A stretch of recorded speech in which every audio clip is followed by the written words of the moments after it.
Picture your average Sunday. Do you usually feel anxious, guilty, or otherwise uncomfortable? If so, you might just have a ghost. Or you're just experiencing what's called the Sunday Scaries. Now, I'm not an officially licensed Ghostbuster just yet, so I can't help you with the ghost problem. But what I can do is tell you why you experience the Sunday Scaries and how to completely eliminate them from your life. Hey, I'm the Improvement Geek, sharing scientific self-improvement to help you achieve your goals. If you're new to the channel, then welcome. I upload fresh sciencey goodness every Saturday morning. The Sunday Scaries, also known as the Sunday Night Blues, are the bad feelings you start getting on Sundays when you start thinking about the work, school, or other obligations you have to go back to in the following week. A 2015 survey by Monster.com said that 47% of people who responded said they have the scaries really bad, and a 2018 survey by LinkedIn said around 80% of American professionals worry about the week ahead on Sunday. The primary symptom of the scaries is called anticipatory anxiety, which is where the thought of what we have to do on Monday puts us in fight or flight mode and stresses us out. Other symptoms include feeling tired, unmotivated, or even depressed. These feelings can make it hard for us to enjoy our Sundays and make it even harder for us to get to sleep on Sunday evening, which can set off a chain reaction throughout your week and put you at a huge disadvantage on Monday morning when your week hasn't even really started yet.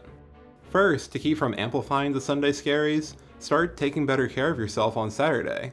And by that I mean not staying up late, not overeating or overdrinking, or staying up all night marathoning Netflix. If you stay up late on Saturday with The Office and a bottle of tequila, and you get out of bed at noon on Sunday, the prospect of going to work or class on Monday is going to be way more unpleasant. Not only will you have less time on Sunday because you got up late, but you'll also be less productive with the time you do have because you feel so bad. This can be avoided by not partying too hard on Saturday night. Now, I'm not telling you not to have fun, all I'm saying is that being a bit more responsible with your fun will really go a long way. It's really important to regularly take care of yourself in other ways too. I've shared a few great self-care tips, backed by science of course, in another video, and I'll link to that down in the description. Now, if you're not actively taking care of yourself, not only will your Sundays be harder, but the rest of your days will be harder too. Leave a comment and let me know, how do your Sundays typically go? Do you try to be really productive all day, or do you take some time to relax and recharge? If you typically leave all of your chores, errands, and other obligations for Sunday, consider spreading those things out throughout the week. You might feel like you'll have plenty of time on the weekend to get everything done, but things don't usually turn out that way. Saturday flies by, and that leaves Sunday as the day you have to do everything. This makes you feel even worse on Sunday night, because then you feel guilty for not doing the things you intended to do.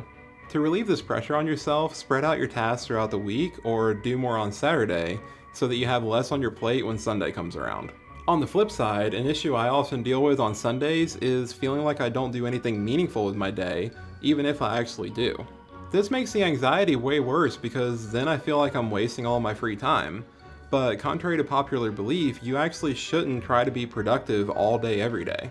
It's one thing to have a hustle mentality, but if you're not balancing that with downtime and self-care, then you'll quickly get burnt out and you'll hurt your physical and your mental health.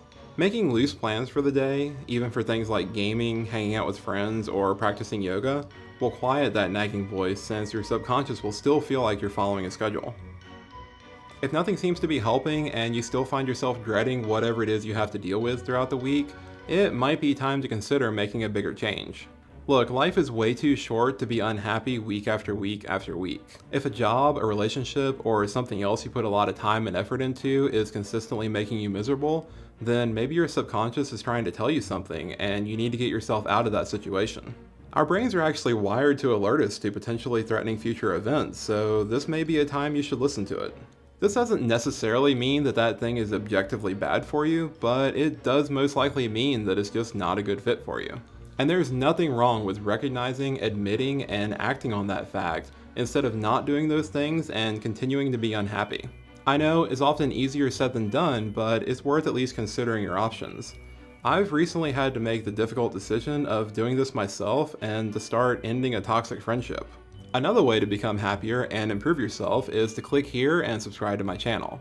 I upload fresh sciencey goodness every Saturday morning. If you'd like to hear about 3 scientific self-care tips, then check out this video right here. Or if you want to see my latest video, then check it out right here. Either way, I'll see you in the next one.